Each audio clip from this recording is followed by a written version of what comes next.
Coal India, we are going to talk about Coal India limited.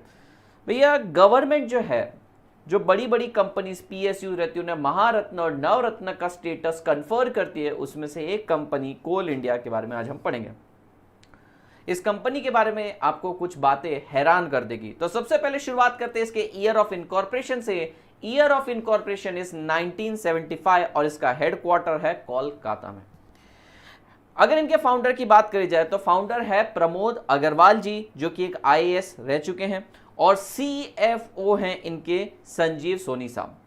अगर हम awards की बात करें तो कह सकता हूं रीसेंट रैंकिंग के बाद से ये रैंकिंग में काफी बड़ा डिप आया है। They are on 770 position of Forbes.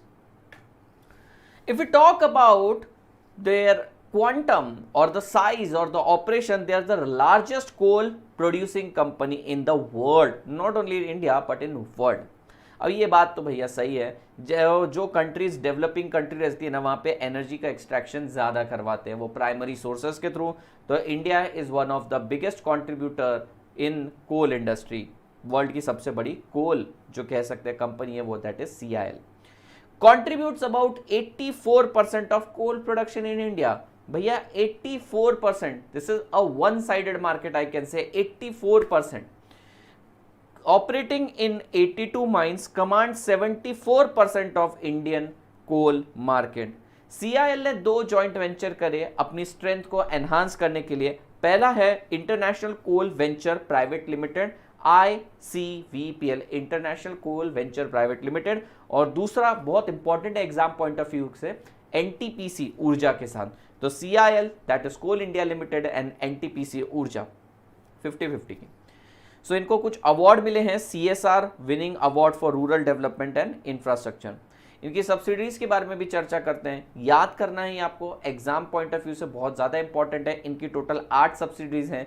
सबसे पहला है ईस्टर्न कोलफील्ड, दूसरा है वेस्टर्न कोलफील्ड, फिर नदर्न कोलफील्ड, फिर South Eastern Coalfield, Central Coalfield, फिर Bharat Coking Coal Limited, Mahanadi coking coal, Mahanadi के बारे में सबसे ज़्यादा पूछा जाता है, और एक है central mine planning and designing institute limited. तो बेसिकली माइन को ऐसा नहीं कि फावड़ा लेके आपने सीधा खोदना चालू कर दिया, there is a proper way, you have to design it, so there is engineering involve, there is a science involve behind that.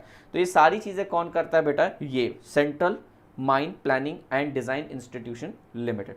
So these are the 8 subsidiaries of Coal India. Now we are going to study one more Maharatna. Before that, let's talk about vision and mission of this company to emerge as global player in primary energy sector. याद रखिएगा बेटा, कोल एक primary source of energy, तो आप यहाँ से याद रख सकते हैं कि इनको प्राइमरी सेक्टर में इमर्ज करना है। एंड दूसरा, to produce market quantity of coal in eco friendly conservation and quality. अब देखिए, ये तो बड़ी विडंबना की बात है, आप अर्थ में से कोल एक्सट्रैक्ट कर रहे हैं और आप उसे फ्रेंडली वे का नाम दे रहे हैं। See this is energy, you are consuming it. तो ये वाला जो इनका मिशन है कि फ्रेंडली वे में करना है, बिल्कुल इको फ्रेंडली वे में, कहाँ तक सही होता है गॉड नोस। इनको महारत्न का स्टेटस मिला था बेटा अप्रैल 2011 में। तो एक इंपॉर्टेंट कंपनी थी एग्जाम पॉइंट ऑफ व्यू से। We are going to discuss about one more important interesting company today, that is ONGC, Oil and Natural Gas Corporation. So भैया इसका ईयर ऑफ इनकॉर्पोरेशन की अगर मैं बात करूं, year of incorporation is dated back in year 1956, और ये किसके अंडर आती है, ये आती है ministry of petroleum and natural gas. Headquarter Uttarakhand में है, इनके मैनेजिंग डायरेक्टर है शशि शंकर साहब, और CFO है सुभाष कुमार। ये कंपनी भी महारत्न कंपनी है, इन्हें महारत्न का स्टेटस कन्फर्म हुआ था बस कुछ ही समय पहले, यानी कि जब कोल इंडिया को मिला था 2011 में, उसके कुछ समय पहले 2010 में। रैंकिंग की बात करी जाए तो ये सारी कंपनी के रैंकिंग पोस्ट 2019 गिरा है, that is 665th position they are standing on. Company के थोड़े ऑपरेशंस के बारे में चर्चा अगर करें तो it is India's largest oil and gas exploration and production company. तो भैया एक्सप्लोर भी करते हैं और उसे प्रोड्यूस भी करते हैं। इट्स इंटरनेशनल सब्सिडरी ONGC विदेश currently has project in 17 countries. तो एक इन्होंने सब्सिडरी बना रखी है, खुद का एक विंग बना रखा है, पूरी एक सेपरेट कंपनी सिस्टर कंसर्न जो इंटरनेशनल ऑपरेशंस को भी ध्यान में रखते हैं। It produce around 77% of India's crude oil and around 62% of natural gas. Again oligopoly market के बहुत बड़े प्लेयर हैं। It ranks 17th among the top 250 global energy companies by plant. इनकी वास्टनेस समझी जा सकती है बेटा। एनर्जी प्रोड्यूसिंग 250 टॉप कंपनीज में 17th पोजीशन पे है। ONGC has discovered 6 of 7 commercial producing basin in past 50 years. तो 7 जो डिस्कवर्ड यूनिट्स हैं उसके अंदर से 6 बेसिन्स इन्हीं के हैं।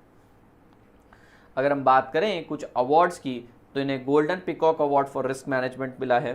They won S&P Platts global energy award 2019 for their CSR, not so important. ONGC has priced its maiden offering of USD bond in aggregate principal amount of $300 million. The bond bear 3.37% and will mature on 2029. Not so important for us. इनका vision हमारे लिए important है, to be global leader in integrated energy.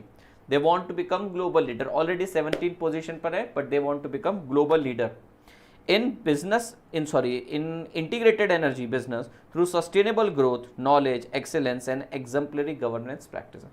Now I wonder, ये जो energy producing company है, it is very much important कि energy तो produce करना है, उसके बिना हम आगे नहीं बढ़ सकते हैं, but how come they write this eco friendly thing और they want to grow in conservative manner? It is not possible. You are extracting something out of it. अब आप उसे प्यार से एक्सट्रैक्ट करें या भैया जोर से एक्सट्रैक्ट करें, भैया दर्द तो उतना ही होने वाला है।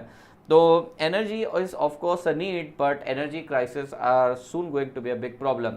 In the recent article, I was listening to that particular thing in which a person said कि this electric vehicles are not going to reduce the pollution. It is just about the distribution. It's like अभी हम कहीं से oil extract करते हैं, उसका consumption across the globe करते हैं, तो पूरे ग्लोब के अंदर पोल्यूशन हो रहा है। बट जब आप इलेक्ट्रिक व्हीकल पे शिफ्ट होंगे तो इलेक्ट्रिक व्हीकल में क्या होने वाला है? इलेक्ट्रिक व्हीकल के अंदर बैटरीज लगेगी, उसके अंदर लीड लगेगा, उसके अंदर लिथियम लगेगा, ये भी तो और से एक्सट्रैक्ट करना पड़ेगा, ह्यूज अमाउंट ऑफ ऑयल लगेगा, फिर इसका डिस्पोजल करना पड़ेगा, डिस्कार्ड करना पड़ेगा। तो ये सारी चीज़ों में क्या होने वाला है? जो कंट्री ये सारी चीज़ें प्रोड्यूस करेगी उस कंट्री में होगा सुपर ह्यूज पोल्यूशन और बचा हुआ इन्वायरमेंट रहेगा clean. It is just about distribution.